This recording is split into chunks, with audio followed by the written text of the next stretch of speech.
and Resident Coordinator, Resident Representative, United Nations Development Programme, Acting Foreign Secretary, members of the Diplomatic Corps, colleagues from the Ministry of Foreign Affairs. Assalamu alaikum and a very good afternoon to all of you. It is my immense pleasure to welcome you all to the Ministry of Foreign Affairs to celebrate the 75th anniversary of UN peacekeeping and Pakistan's contributions to this very important task.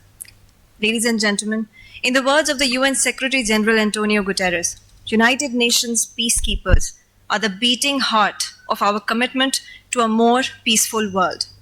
Let us have a look at this very brief micromentary that recaps UN's peacekeeping efforts.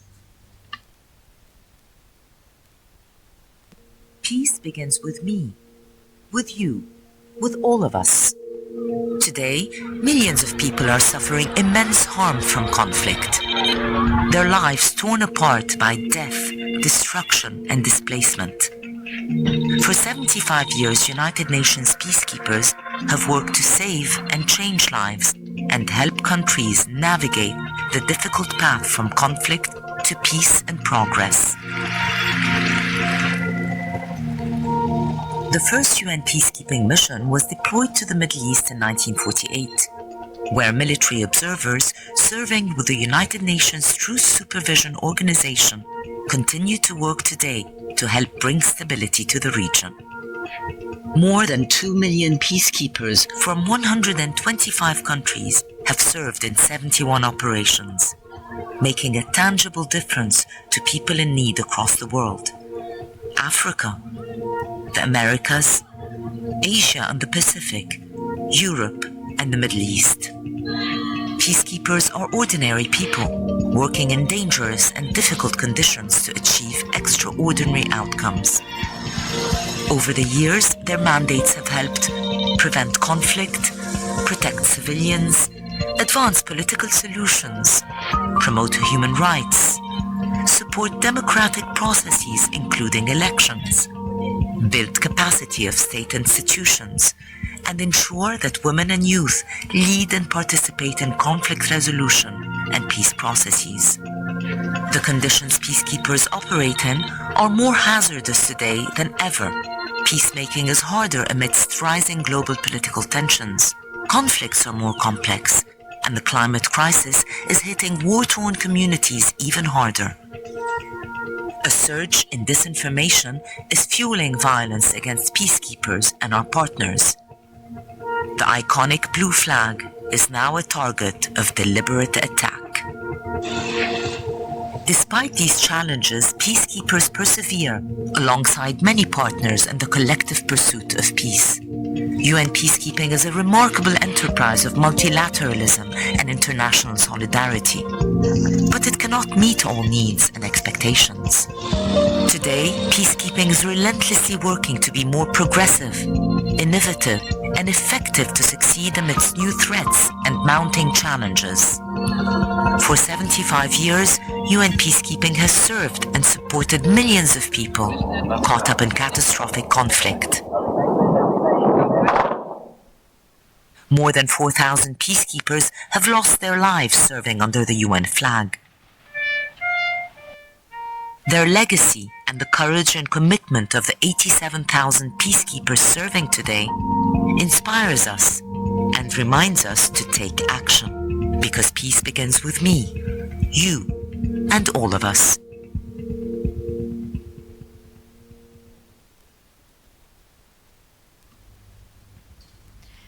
Ladies and gentlemen, for 75 years, United Nations peacekeepers have worked hard to save and change lives in the world's most fragile political and security situations.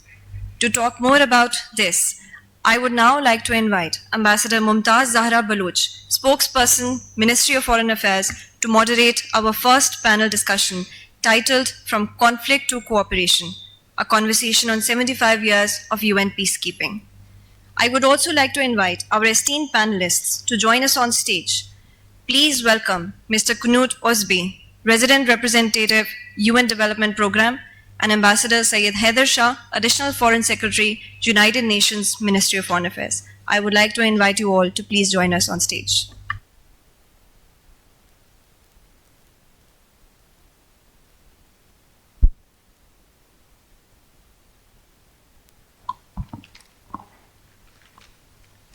Uh, Before we begin, I'll just say a few words about this program. Um, First of all, thank you everyone for joining us. Today we are celebrating the 75th anniversary of UN peacekeeping. And this program has been jointly organized by the Ministry of Foreign Affairs and the United Nations program. And in this context, we have within the ministry we have worked with the United Nations divisions and the Strategic Communications Division. We have worked together to make this program a reality. And we are also grateful to the Military Operations Directorate for providing us support and for sending two peacekeepers who will be joining us for the next panel discussion. So today we will have two panel discussions. We will discuss in this panel how over time the nature of UN peacekeeping has evolved and the challenges that peacekeepers have been facing in recent years. In the second panel, we will hear from two peacekeepers who will talk about their experiences in conflict zones in Congo and in the Central African Republic. And lastly, we will pay homage to the fallen peacekeepers whose sacrifices will always be remembered. So I will begin with our two esteemed panelists, starting with you, Mr. Knut Osby. We just saw the documentary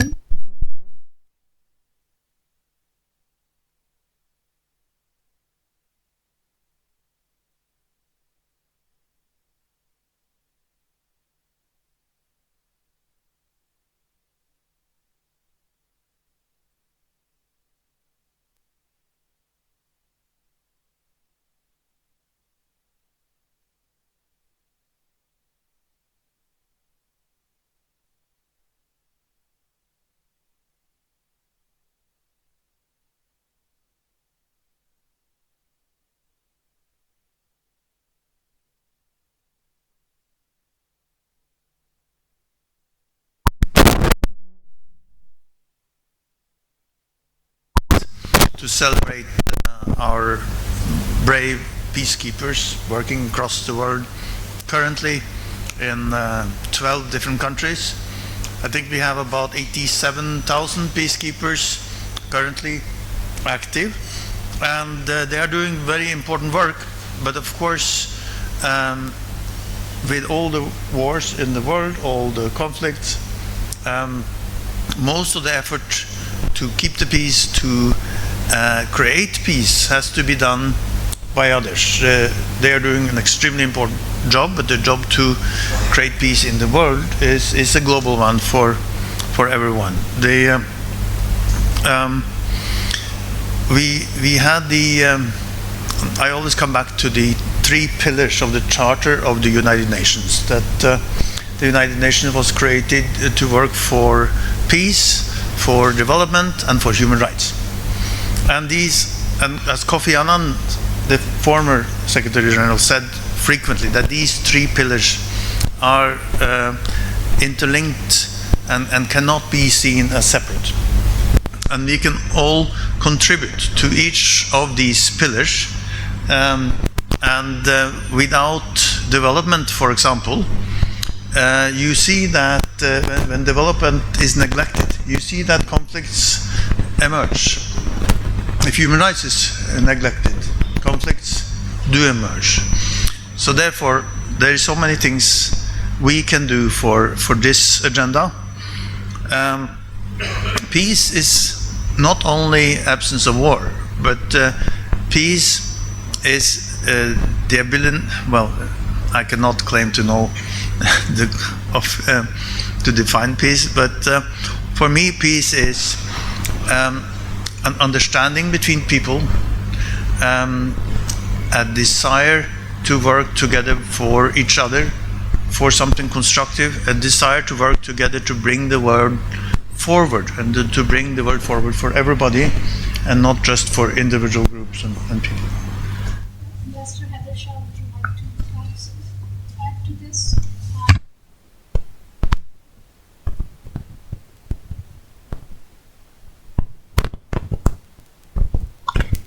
Do you think it's the state that has the primary responsibility to promote peace, or we as individuals have a role to play as well?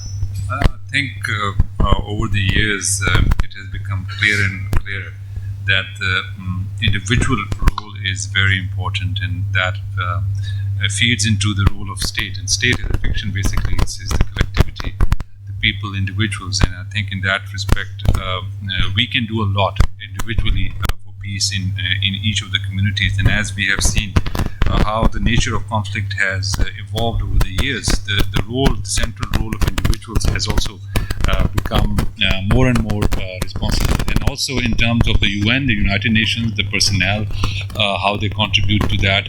It's the peacekeepers individually are there, but there's a huge machinery behind that, which is making it work. There's a lot of work being done in New York and other areas where they contribute, and in the different fields. I think the individual's role, I think, is very topical. How it complements the efforts of the United Nations in general in terms of peace.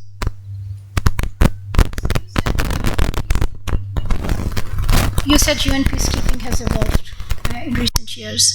How has it evolved? And more importantly, are Pakistani peacekeepers equipped to respond to changing demands?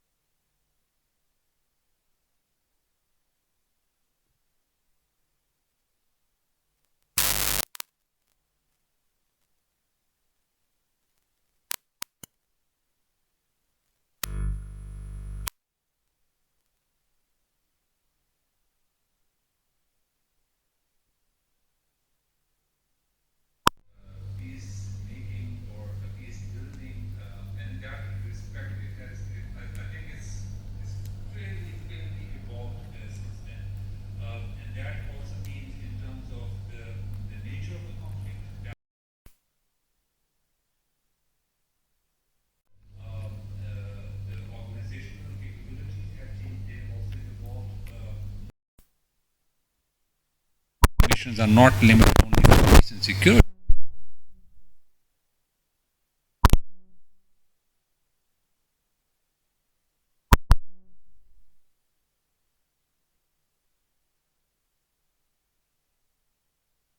Can lead to conflict. How to preempt that? So.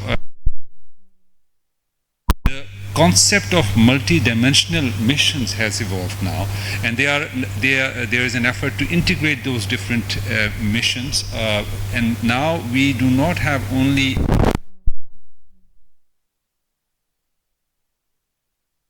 a civilian component of it,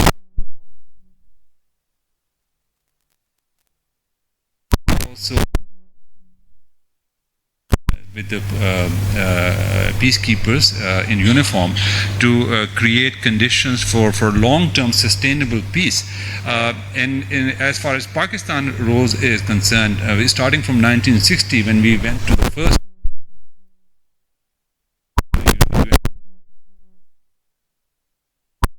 last 6 decades, our role has also evolved. Right now we have more than 4,300 peacekeepers, and now we also have women peacekeepers embedded into those operations. Over the years, our police contingents have also contributed.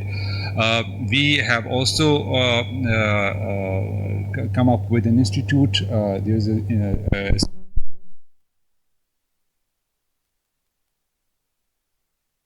training for these peacekeepers. So we have also evolved in terms of the nature of peacekeeping on the Pakistani side.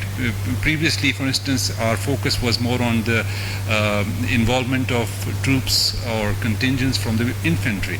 But over the years, since the nature of conflict has evolved, the nature of responsibilities have changed, our focus has also shifted. Now we are playing a role of critical enabling services.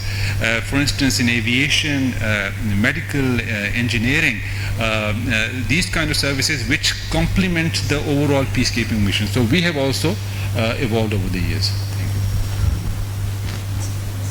Yeah, I can also add to that, and again thanking Pakistan for its great contributions over the years to the global peacekeeping efforts, and it's I think the 5th largest country among those providing peacekeeping services, and as you said, has evolved into more multidimensional set of tasks. I think what has also changed over the years is that there are more internal conflicts.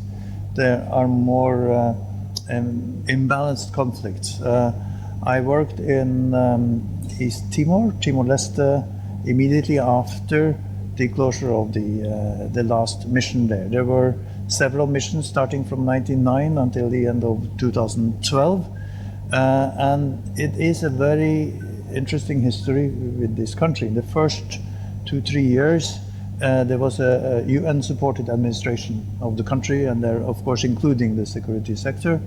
Then there was in 2005, 2006, an assumption that things were going better and one could scale back. And suddenly a new crisis erupted, and a whole new mission needed to be rolled out. And that was the last mission. It was much more comprehensive, more multidimensional, as you said. And what I saw when we came to take over for a more regular UN intervention in the country, there had been, by this mission, established what they call a joint transition plan, a transition plan from the more military-oriented, the more peacekeeping-oriented efforts into a more regular development effort in dialogue with the government, in dialogue with the UN development agencies, in dialogue with other development partners. And the transition in 2012 went fine. There was no conflict until today. Now, I cannot say this was obviously not the only reason why it remained peaceful, but I think it was an important dimension that was introduced. Thank you. You mentioned Timor-Leste, and it had its ups and downs, but it is considered a relatively success story in terms of peacekeeping. And in UN peacekeeping, there have been hundreds of success stories, but some perhaps shortcomings as well. So based on your experience, Mr. Osby, what are the 3 most important factors for success of a peacekeeping operation? If you have 3 or you 2, what are the key factors for success of a peacekeeping operation? If I go back to the sort of the formal basic 3 principles is that the parties have to consent, the mission has to be impartial, and the use of force is not to attack, it's to defend the mission or to defend the mandate. And if you unpack these, you will get into a lot of details, in particular the consent of the parties. There needs to be an agreement that there is a wish for peace. If the parties decide to create a new war, the peacekeeping will not work. Then there's no peace to keep. So, and also, so that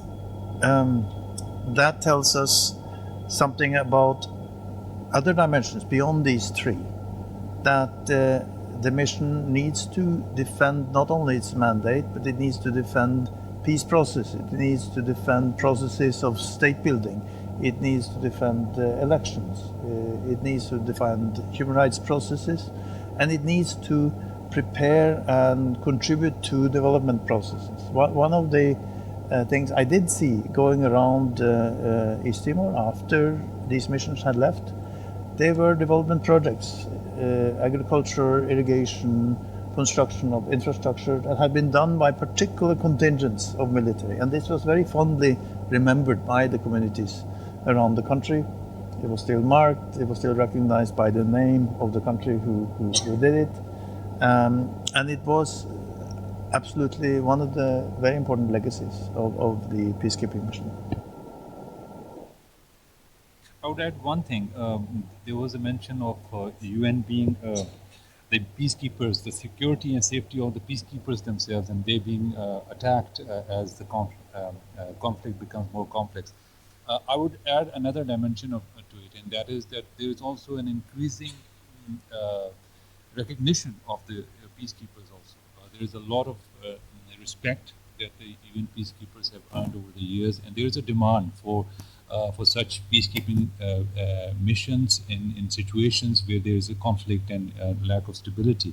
So with that is also that does not, however, discount the need for safety and security of peacekeeping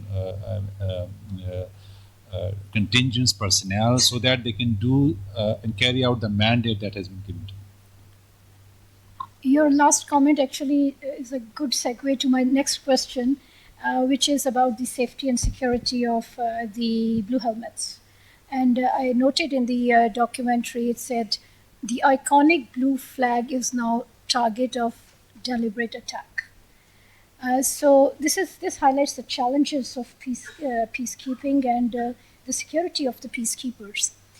So how can we ensure the safety of the peacekeepers and, of course, increase the confidence in the UN peacekeeping operations? This is a very difficult topic. I think nobody has a perfect answer to this.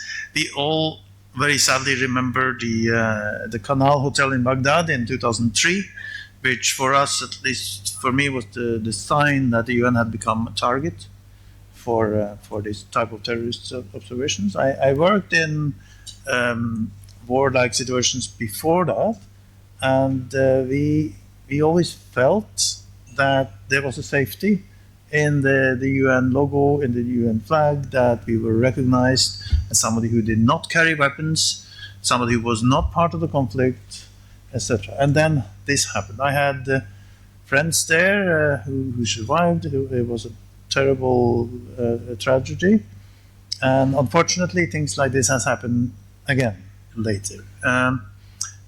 So the safety of UN personnel and, of course, the safety of peacekeepers needs to be taken care of. But there are several ways of doing that, and I think we should not resort to only the sort of hard security measures. They are necessary, but not enough. The measures about equipment and boundary walls, etc.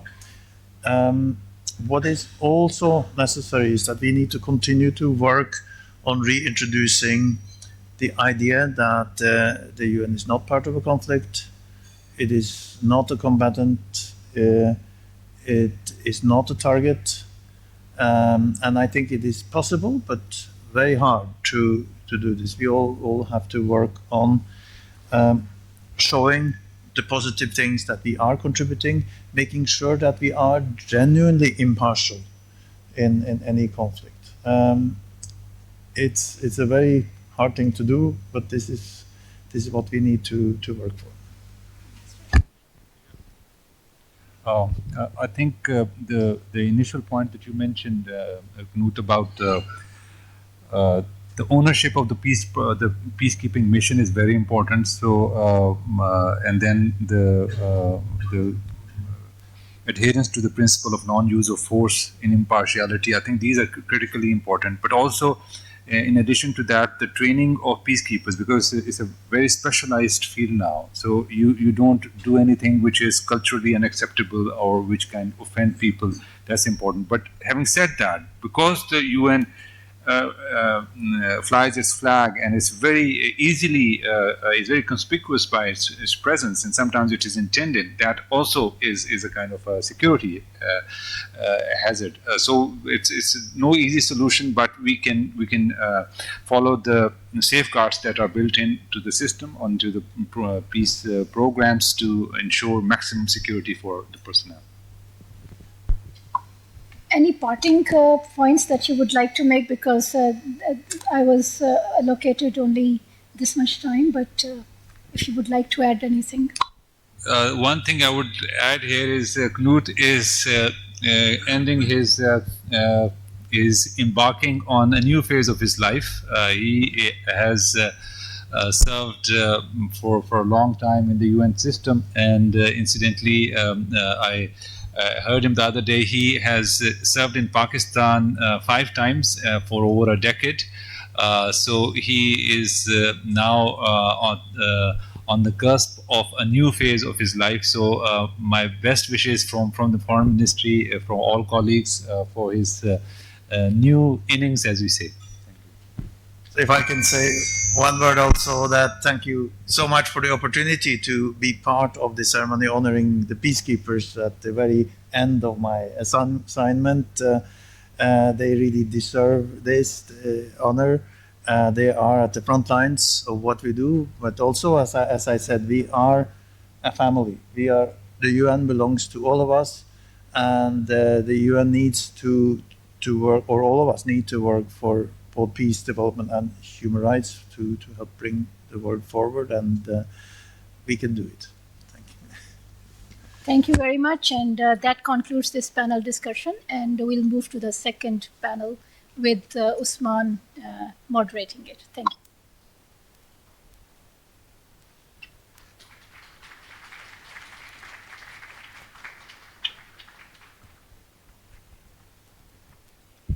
Thank you very much for this engaging conversation, which highlights the important role of UN peacekeeping while putting in perspective its unique challenges. Ladies and gentlemen, Pakistan has a long-standing commitment to UN peacekeeping as a leading troop contributor, an effort that is complemented on the diplomatic front, with Pakistan participating proactively in and remaining constructively engaged with the UN apparatus for norm setting and policy making. Next up, we have a video tribute to Pakistan's peacekeeping efforts beyond borders. Let us have a look.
ladies and gentlemen, Pakistan's peacekeepers have earned respect and repute for their professionalism and devotion to duty.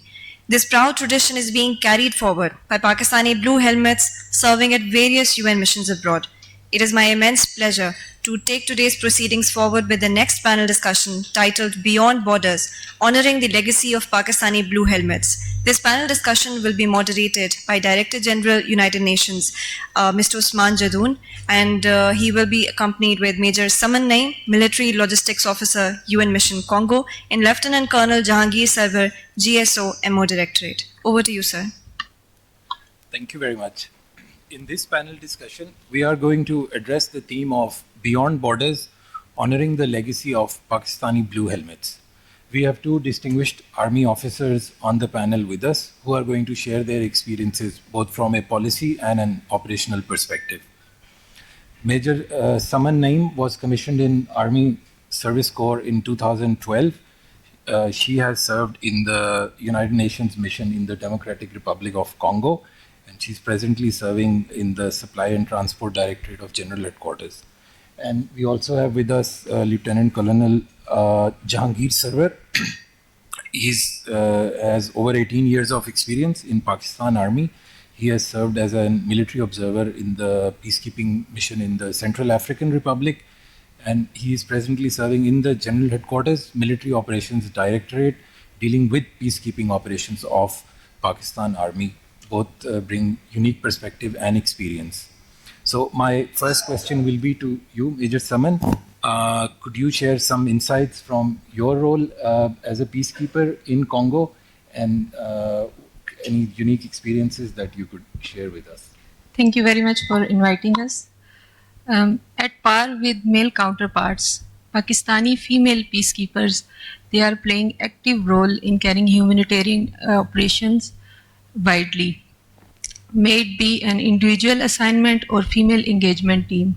They are working on multiple roles as gender advisor, legal advisor, mission level planning, and operational logistic officers. Besides this, presence of female peacekeeper also rejuvenates the soul of the vulnerable soul of women population. So yes, they are working tirelessly to work for the women population. Thank you. Thank you so much.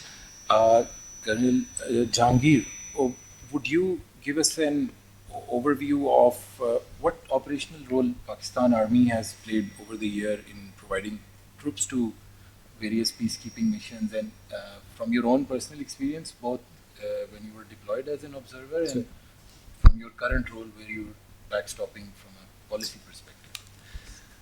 Thank you for giving us an opportunity to highlight the contribution made by Pakistan Army in the United Nations.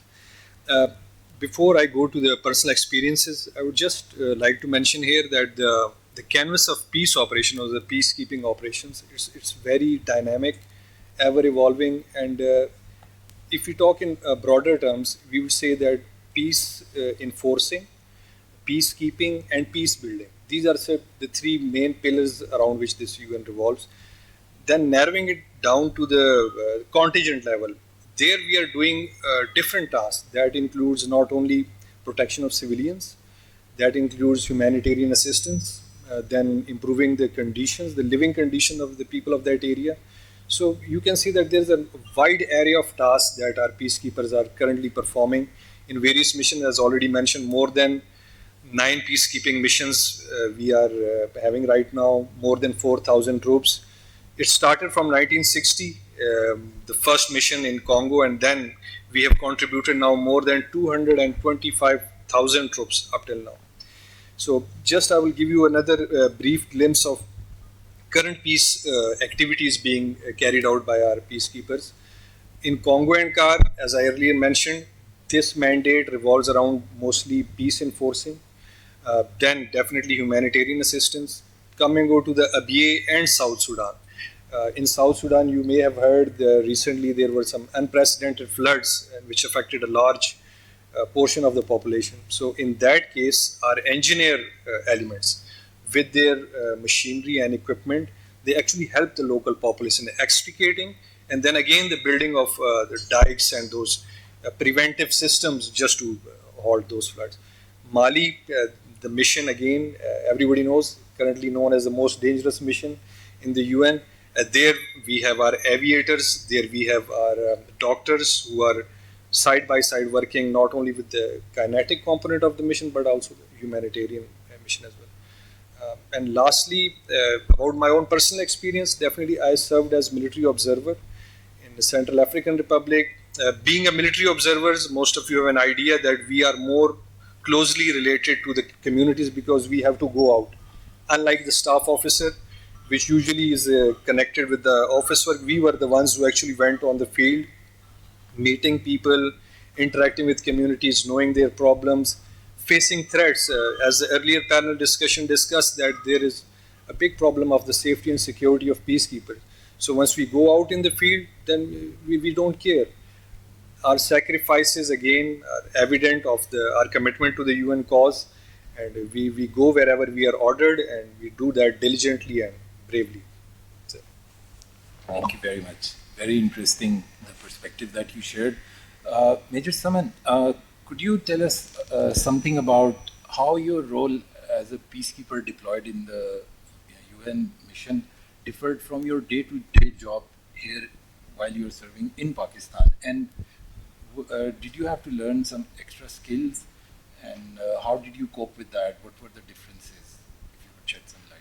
Yes, women, they are deployed on multiple roles. I will quote the example of female engagement team. You have to perform the task on daily basis. For example, you have to interact with local population.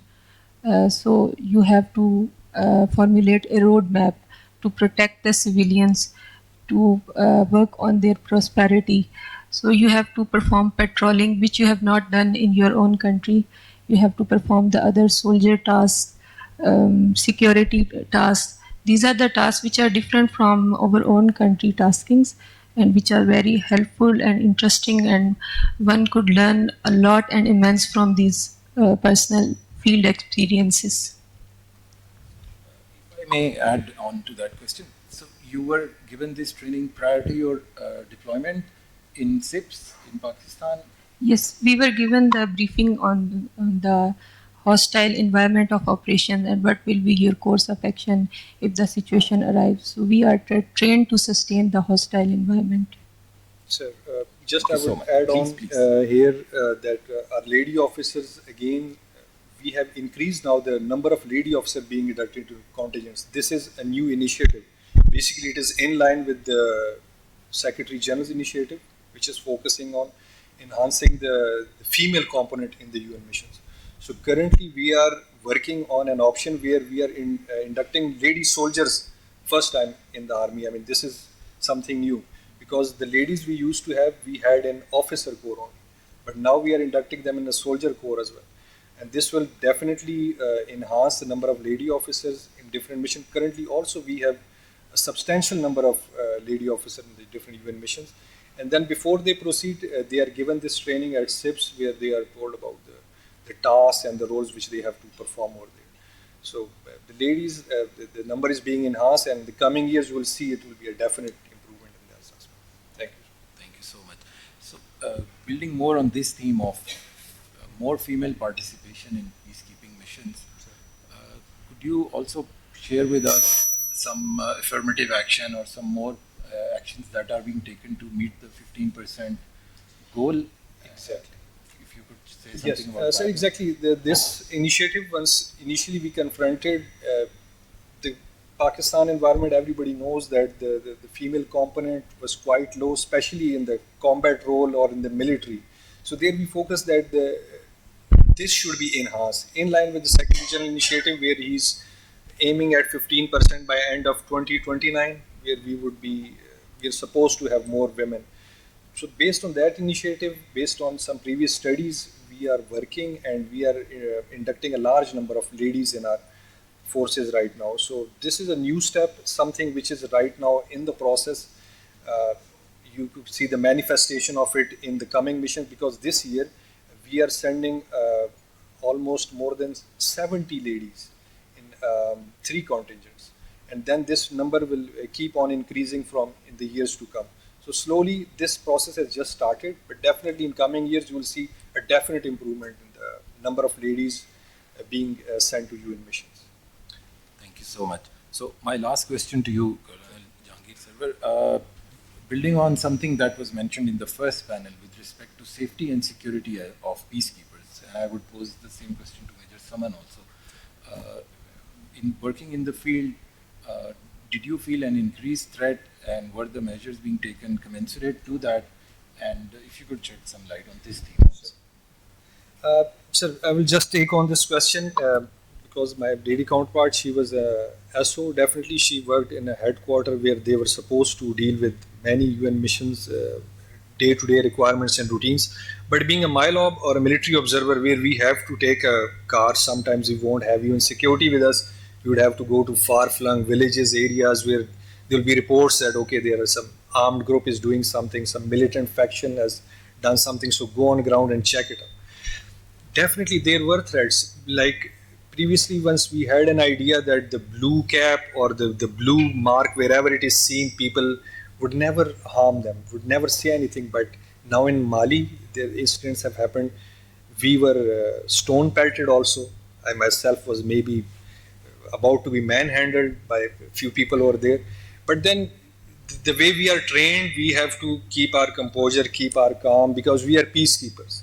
Unlike our conventional role where we are fighters, but over there once we go, we turn into peacekeepers. Violence is the last thing which we would resort to.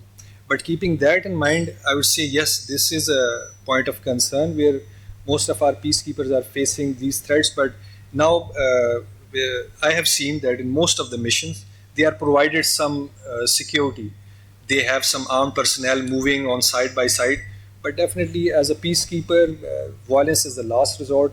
And I think that it must be given deliberation, especially in this aspect of the safety and security for peacekeeper, because it is going to definitely adversely affect the performance of a peacekeeper in a very conflicted or high threat zone for that matter. I would just like to add that as the mandate of peacekeeping operation is protection of civilian, while I was deployed in UN mission last year, we came across this violent anti-MONUSCO demonstration. So you have to protect the civilian while protecting yourself from violent civilians, and that is why we are trained to sustain that violence, because we are from military and we are trained for such situations.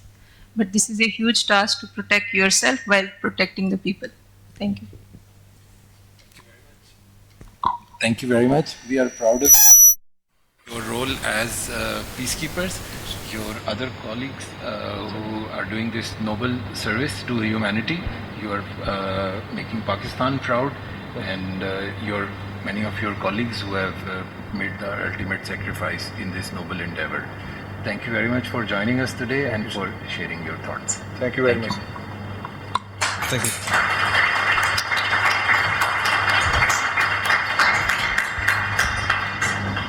Thank you very much indeed for joining us today and sharing this unique perspective as a Pakistani peacekeeper who has served across borders. We are definitely very proud of you.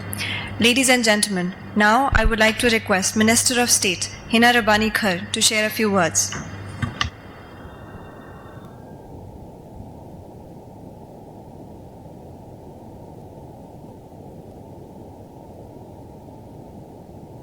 Thank you, Bismillah Rahman Rahim.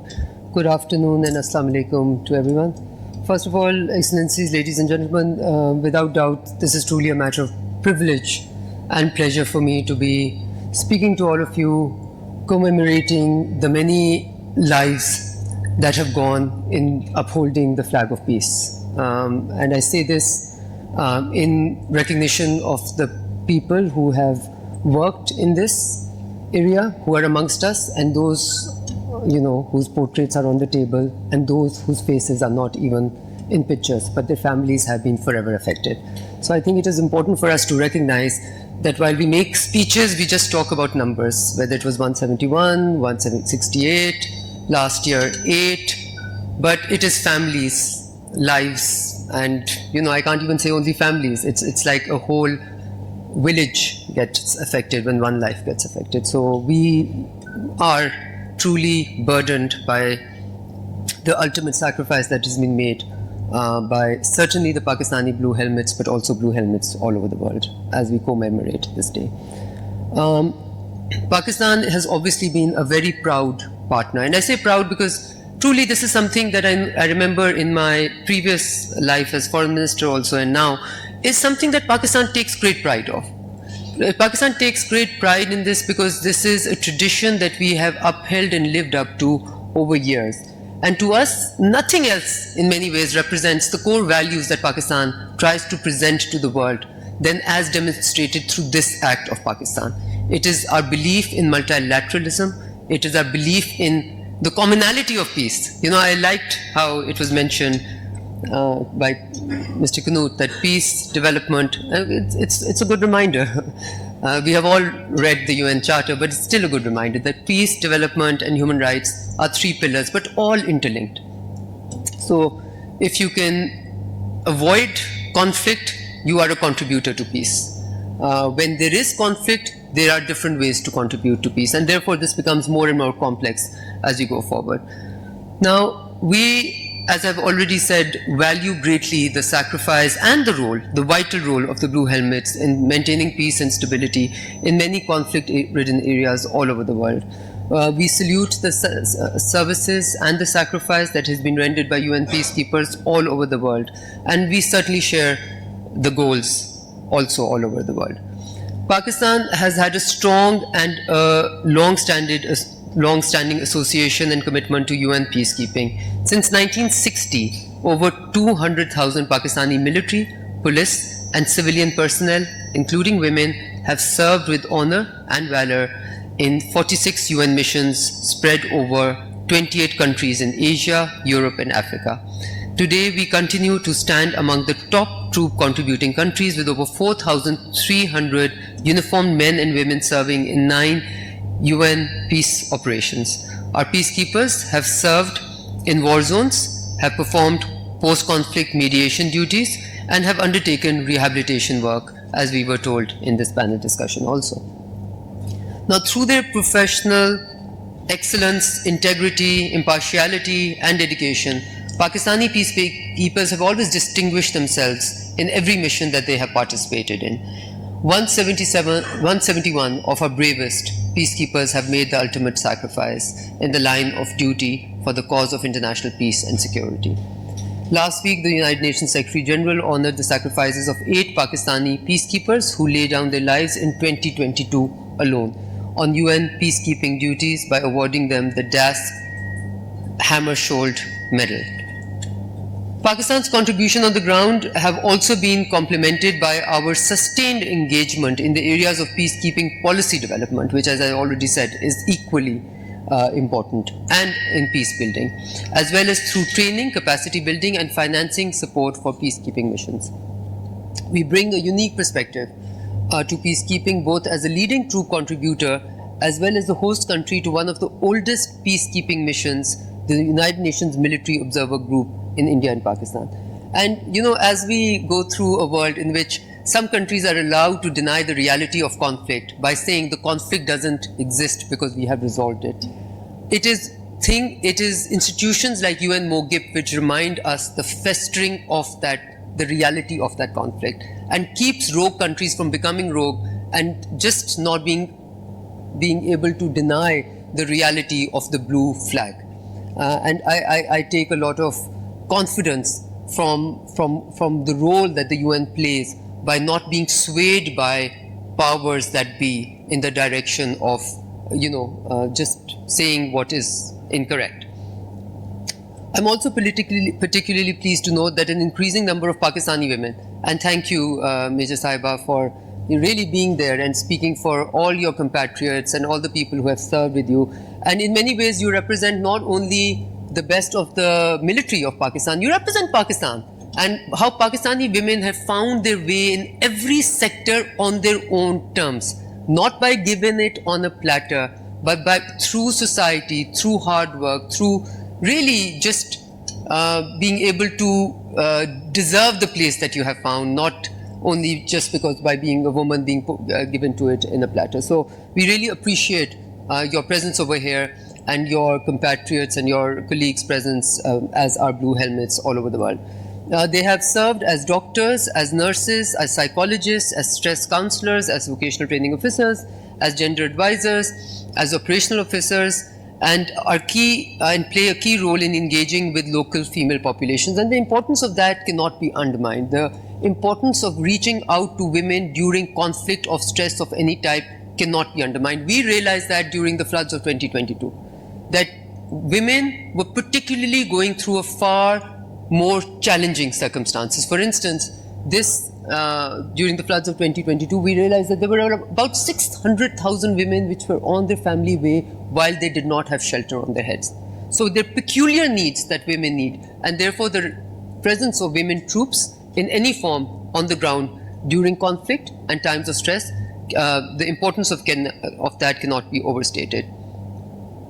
I also want to say that as Pakistan military will be training women troops as soldiers, I think that in itself will be also a very major contribution. A team of our women officers has had the distinction of serving as the first all-female group from Pakistan in a UN peacekeeping mission deployed in the Democratic Republic of Congo, providing a range of resources and services. These deployments reflect Pakistan's deep-rooted commitment to women's critical role in the promotion of sustainable peace and security, not only within Pakistan but all over the world. And we are proud of this contribution. We are truly proud of this contribution, and I want to say again, this reflects in many ways the Pakistan that it is, the Pakistan which and the values that Pakistan stands for. Over the last 75 years, UN peacekeeping has proved to be a useful vehicle for promoting legitimacy and credibility of the United Nations across the world. And while we talk about credibility and legitimacy, it was very instructive to see how the threat to peace contributors, to peacekeepers, has increased over time. And to me, as a policy maker, one asks the question that the credibility that is required, the legitimacy that the UN system draws from its membership, from the value system that it espouses, from the Charter, our complete commitment to never giving up on those values for the sake of one or the other is what will continue to give them the credibility and the validity that they've enjoyed over the last many years. But as circumstances change, I think our response to those circumstances must also change, and to provide security to the peacekeepers is not a responsibility that should be taken lightly. So I think it is crucial to be able to manage that in the current circumstances.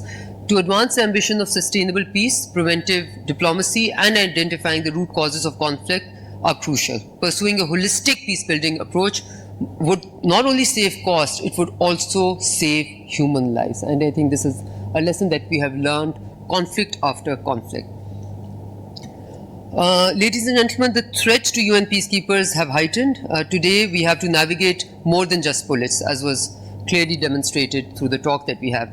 The evolving nature of conflicts have compounded the challenges. Given the high risk, we must strengthen safety and security of peacekeepers while adhering to the fundamental principles of UN peacekeeping.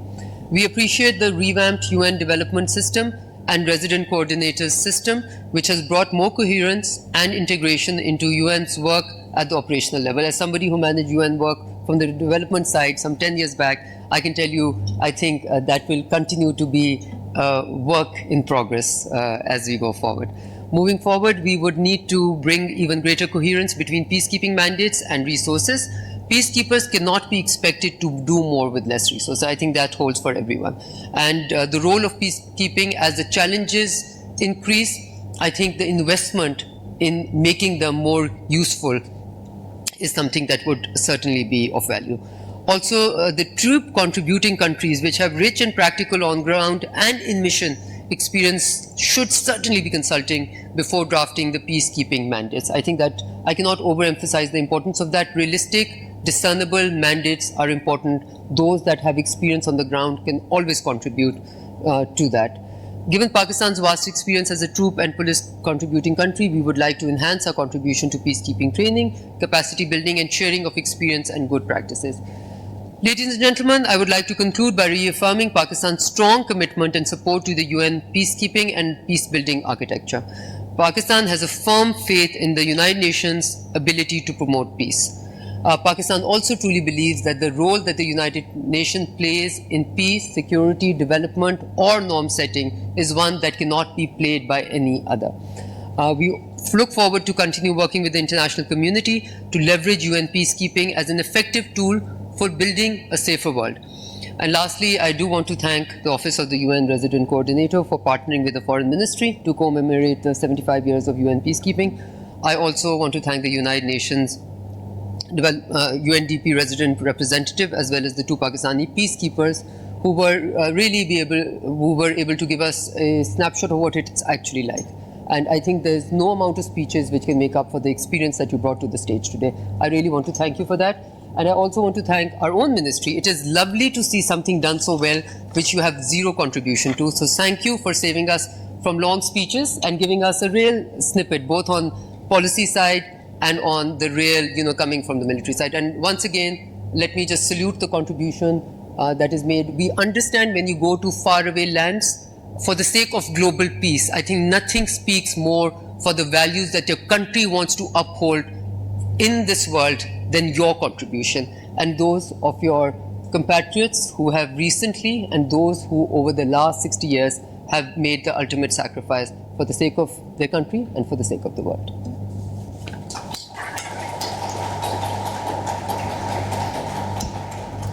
Thank you very much, Madam, for these remarks. Ladies and gentlemen, 171 Pakistani peacekeepers have made the ultimate sacrifice in the cause of world peace. These are amongst so many more from across nations, from across borders, who have laid down their lives for this world's better tomorrow. True to the slogan, peace begins with me. Today, we take a moment to remember our fallen heroes. I would like to request all of you to please rise from your seats and observe a minute of silence in their remembrance.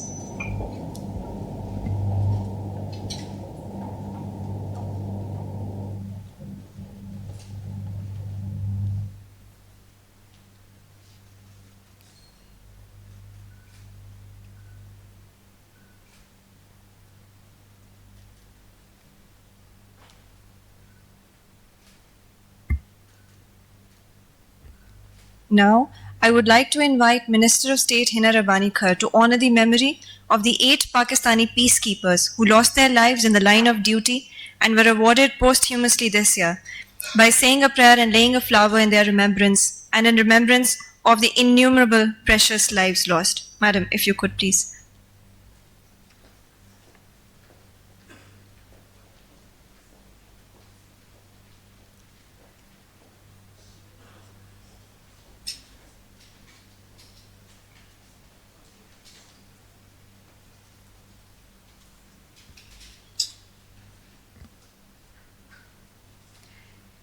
Ladies and gentlemen, we wish you all a very introspective International Day of UN Peacekeepers, where together we renew our collective resolve as people of the United Nations to join the global movement for peace and save future generations from the scourge of war.